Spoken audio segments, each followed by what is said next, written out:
Iya, siap. Bagaimana kabarnya hari ini, Bu? Baik. Baik ya, Bu ya. Nah, sebelumnya Ibu masih kenal nggak sama saya?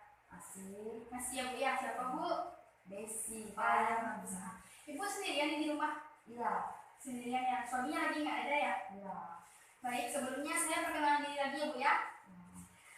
Saya Desi Mardianti, saya mahasiswa Fakultas Kedokteran Program Studi Ilmu Perawatan Unpad. Nah, hari ini kan hari pertemuan kita yang ketiga ya, Bu ya. Iya. Pertemuan yang pertama kemarin kita melakukan pengkajian, kemudian yang kedua ada scoring, yang ketiga hari ini kita akan melakukan pendidikan kesehatan, Bu, berupa edukasi terkait dengan masalah kesehatan yang terjadi pada ibu hamil. Nah, kira-kira waktu yang saya butuhkan itu 15 sampai 30 menit. Nanti di 15 sampai 30 menit ini ada beberapa sesi. Yang pertama itu ada sesi tanya jawab, sesi diskusi, dan sesi mengisi kuesioner, Bu. Nah, mengapa harus mengisi kuesioner? Karena kan kuesioner ini untuk melihat seberapa besar pengetahuan Ibu sebelum diberikan tindakan pendidikan kesehatan dan setelah diberikan tindakan kesehatan. Nah, kira-kira sebelum saya melakukan tindakan, apakah ada yang ditanyakan, Ibu? Baik, nah kalau begitu kita mulai saja kegiatannya. Tapi sebelum kita mulai, Ibu boleh mengisi kuesioner yang saya kirim terlebih dahulu. Kuesioner ini berisi tentang pengetahuan ibu hamil pada masalah kesehatan yang terjadi. Ibu, saya kasih waktu untuk mengisinya kira-kira 5 sampai 10 menit. Silakan, Ibu.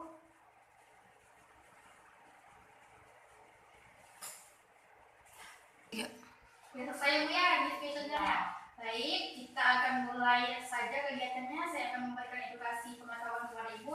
Ini ada leaflet, ini berfungsi untuk Ibu. Itu nanti bisa Ibu baca-baca, bisa Ibu lihat-lihat juga untuk pegangan baca-bacaan gitu, Bu. Hari ini kita akan mulai. Ibu nggak ada apa-apa ya sih? Ada ya, oke. Kita mulai ya, Bu ya. Nah, masalah kesehatan yang paling sering terjadi pada ibu hamil itu adalah anemia. Sebelumnya Ibu tahu nggak apa itu anemia? Kekurangan darah putih. Bukan ya, Bu ya. Nah, anemia itu adalah suatu keadaan di mana kadar hemoglobin di dalam tubuh kita itu kurang dari normal. Nah, kenapa kurang dari normal? Normalnya hemoglobin dalam tubuh kita itu kan 11 gram per desiliter, Bu ya. Nah, sementara pada ibu hamil itu hemoglobin itu tidak boleh kurang dari 11 gram per desiliter. Kenapa? Karena kandungan dalam janin dalam tubuh seorang ibu hamil itu sangat membutuhkan yang namanya zat besi untuk perkembangan janin tersebut. Nah, itulah kenapa seorang ibu hamil tidak boleh mengalami yang namanya kurang hemoglobin dalam tubuhnya. Apa saja tanda dan gejala orang terkena anemia itu? Tanda dan gejalanya itu ada pusing kayak gitu, mual yang berlebihan sampai muntah gitu. Biasanya kan kalau orang hamil itu kan ada namanya morning sickness ya, Bu ya. Nah, morning sickness itu kan mual yang dirasakan pada pagi hari saja seperti itu. Nah, tapi pada orang dengan anemia itu biasanya dia tuh mual dan muntah itu secara berlebihan. Bisa pagi hari, bisa siang hari, bisa malam hari, bisa pokoknya setiap jam itu dia merasakan mual dan muntah yang hebat seperti itu. Nah, dari mual dan muntah yang hebat itulah nanti bisa mengeluarkan semua nutrisi dalam tubuhnya gitu. Semua makanan yang dia makan, semua nutrisi yang dia makan itu keluar semua, jadi nggak jadi energi dalam tubuh dia seperti itu, Ibu. Nah, Ibu kita bisa buka, ada di situ ada tanda gejala yang lainnya juga. Tanda gejala yang paling nampak itu ada perasaan 5L. Ibu tahu nggak 5L itu apa? Nah, 5L itu letih, lelah, lesu, lunglai, lemah. Nah, itulah juga merupakan faktor yang menjadi tanda dan gejala orang terkena anemia. Biasanya kita bisa lihat tuh orang yang kena anemia itu pasti dia lemah, letih, leluh, lungsai, lunglai gitu kan, ya. Nah, itu kan karena dia tuh kekurangan energi, kekurangan zat besi dalam tubuhnya seperti itu. Kemudian tanda gejala yang selanjutnya itu adalah pucat. Kenapa pucat? Karena kan orang dengan anemia itu kan kekurangan darah ya, Bu ya. Jadi dia tuh cenderung pucat. Misalnya kita bisa lihat di ujung jarinya dia pucat seperti itu kan, tangannya pucat, konjungtivanya pucat, bibirnya pucat seperti itu, Bu. Itu kan tanda-tanda dari anemia juga. Nah, yang kemudian nafsu makan berkurang. Kenapa nafsu makannya berkurang? Karena kan orang dengan anemia ini susah untuk makan sehingga tidak terbentuk yang namanya hemoglobin dalam tubuh manusia. Hemoglobin itu kan kita dapat dari energi yang kita konsumsi setiap hari, misalnya itu apa? Susu, protein hewani, protein nabati, vitamin zat besi, vitamin asam folat itu. Nah, vitamin asam folat ini sangat penting untuk pertumbuhan janin dalam tubuh kita, Bu. Jadi, seorang ibu hamil itu harus yang namanya mengkonsumsi vitamin zat besi minimal 1 hari sekali sampai 90 tablet seperti itu. Itu wajib, Bu. Kemudian cara gejala kliniknya yaitu hilang konsentrasi. Hilang konsentrasi itu kan artinya tidak fokus ya, Bu ya. Kenapa tidak fokus? Karena kan selama kita beraktivitas itu kan kita membutuhkan energi yang banyak, oksigen yang cukup gitu kan, Bu ya. Nah, sementara orang anemia ini kan energinya itu 5L tadi ya, Bu ya, lemah, letih, lesu, lulai, kayak gitu. Nah, itu tuh bisa menyebabkan seseorang itu hilang konsentrasi karena kan dia kekurangan energi untuk berpikir, kekurangan oksigen di otaknya untuk mencerna pikiran-pikiran apa yang dia butuhkan untuk kegiatan hari ini seperti itu. Kemudian yang paling nampak itu hemoglobinnya kurang dari 11 gram per desiliter. Nah, bagaimana cara kita mengetahui hemoglobin kita itu tinggi atau rendah? Hemoglobin ibu itu bisa kita periksakan di tenaga kesehatan terdekat, misalnya di puskesmas, di bidan atau klinik-klinik terdekat seperti itu. Nanti akan dilakukan pemeriksaan hemoglobin. Itu kita bisa melihat berapa kadar hemoglobin dalam tubuh ibu, apakah normal, apakah tidak normal. Kalau normal itu 11 gram per desiliter, itu normal. Kemudian kalau di bawah 11 gram per desiliter itu tidak normal. Nah, anemia itu sangat berbahaya sekali untuk ibu hamil karena anemia ini dapat berdampak sangat buruk. Dampak yang pertama itu adalah terjadinya kejadian abortus.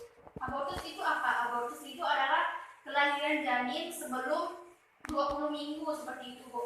Jadi janin itu biasanya keluar sebelum 20 minggu atau yang biasa disebut dengan orang awam itu keguguran ya, Bu ya.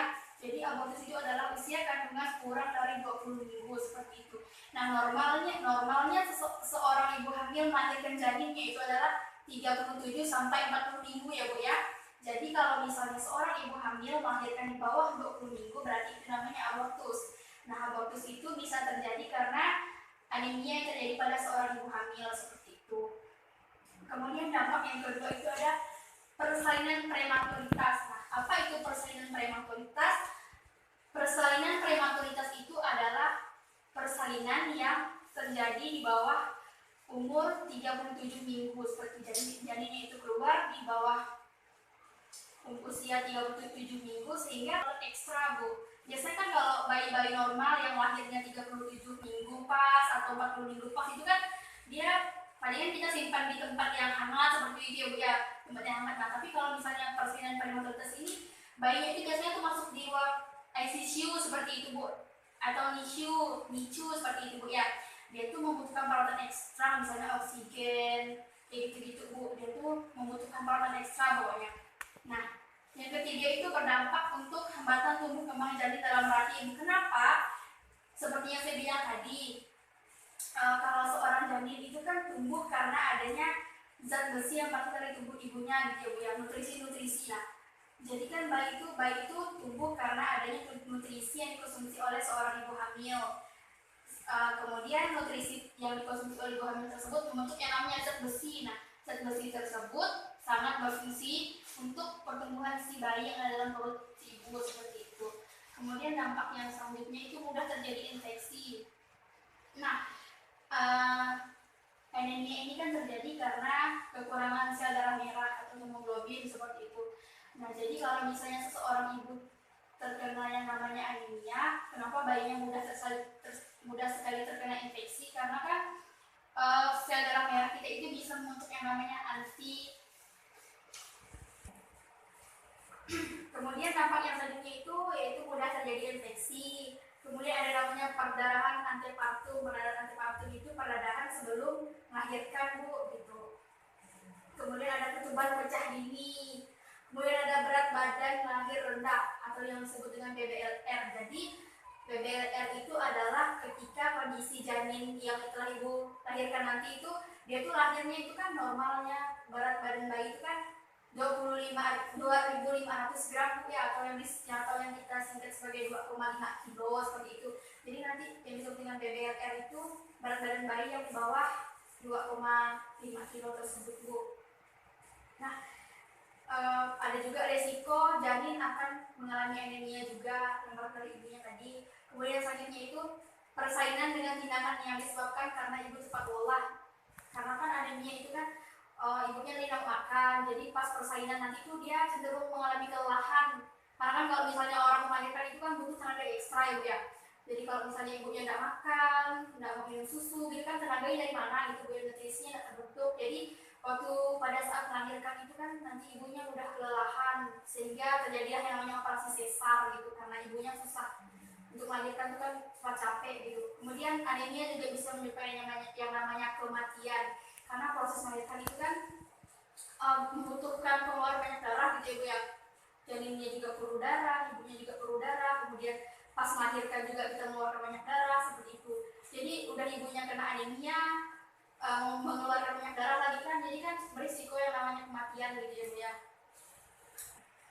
Tapi ibu gak usah khawatir, karena kan ini hanya dampaknya saja ibu ya, nggak sebagian besar ibu hamil itu ya karena anemia menyebabkan kematian. Makanya dari sekarang ibu itu harus yang namanya makan makanan yang bergizi, yang kaya zat besi, kayak vitamin, buah-buahan, protein ditambah seperti itu. Nah, sebelum kita lanjut Bu, apakah ada yang ditanyakan? Oke, baik. Selanjutnya ibu boleh buka di bagian faktor risiko itu Bu. Nah, faktor risiko anemia. Nah, itu siapa saja yang berisiko terkena anemia? Biasanya itu usia yang kurang dari 20 tahun, atau usia ibu hamil itu di atas 35 tahun.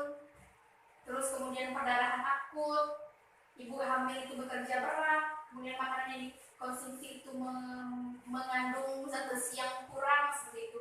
Kemudian paritas, apa itu paritas? Paritas itu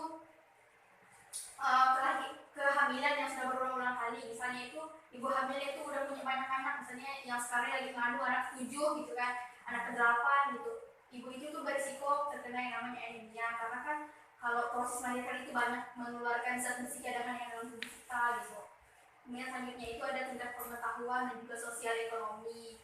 Kemudian usia kurang dari 20 tahun tadi mudah terkena yang namanya anemia, karena kan waktu kita masih remaja itu Bu, masih remaja itu kan ada yang namanya kebingungan gitu kan, belum bisa mengelola stres gitu. Nah, itu juga bisa menyebabkan yang namanya anemia pada ibu hamil. Kemudian ada juga usia di atas 35 tahun. Kenapa beresiko? Karena kan usia dengan 35 tahun itu sistem imun itu tidak sekuat orang-orang di atasnya gitu, tidak sekuat orang yang 25 tahun ya gitu, 26 tahun, 20 tahun, 30 tahun gitu kan, tidak sekuat mereka gitu. Jadi itu orang yang berusia 35 tahun itu sangat berisiko terkena yang namanya anemia pada kehamilan. Kemudian yang selanjutnya kita akan bahas cara mencegah terjadinya anemia pada ibu hamil. Bagaimana caranya?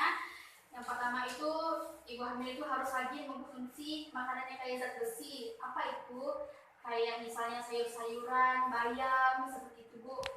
Kemudian protein hewani itu bisa dapat dari ikan, misalnya ikan segar, daging, seperti itu. Kemudian selanjutnya itu protein nabati. Protein nabati itu ibu bisa dapat dari kacang-kacangan, misalnya kacang kedelai, susu, seperti itu. Kemudian ibu juga harus mengkonsumsi makanan yang banyak mengandung vitamin C. Kemudian ibu juga harus menjaga lingkungan ibu agar tetap terjaga bersih, agar terhindar dari penyakit atau infeksi seperti itu Bu. Kemudian ibu juga harus banyak mengkonsumsi buah-buahan yang mengandung banyak vitamin C. Kemudian hindari minum teh, kopi atau susu coklat, karena kopi, teh, susu coklat itu dapat menghambat yang namanya pembentukan zat besi. Kemudian penanganan selanjutnya itu adalah hindari penggunaan alkohol atau obat-obatan penenang atau kayak obat tidur kayak gitu tanpa izin dokter, itu tidak boleh ya Bu ya. Kemudian selanjutnya itu hindari aktivitas yang berat. Jadi seorang ibu hamil itu tidak boleh namanya kecapean apalagi stres gitu Bu. Ibu hamil itu harus istirahat yang cukup, tapi bukan berarti tidak boleh beraktivitas. Ibu hamil itu boleh beraktivitas, tapi beraktivitas yang ringan gitu, tidak boleh kecapean, tidak boleh kelelahan.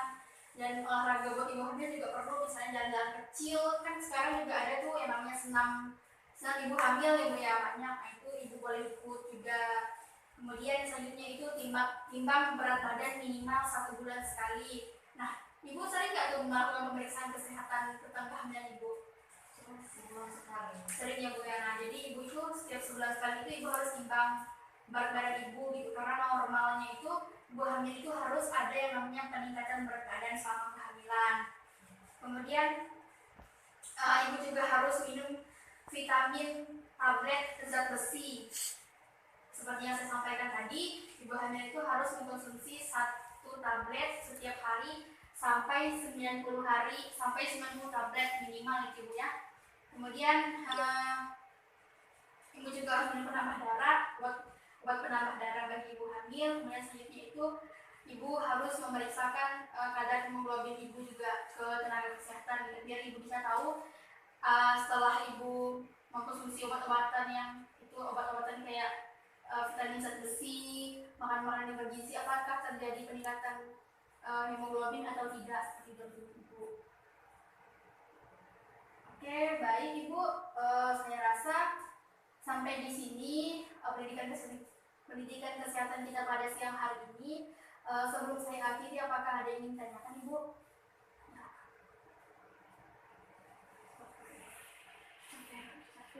Oh iya ya, jadi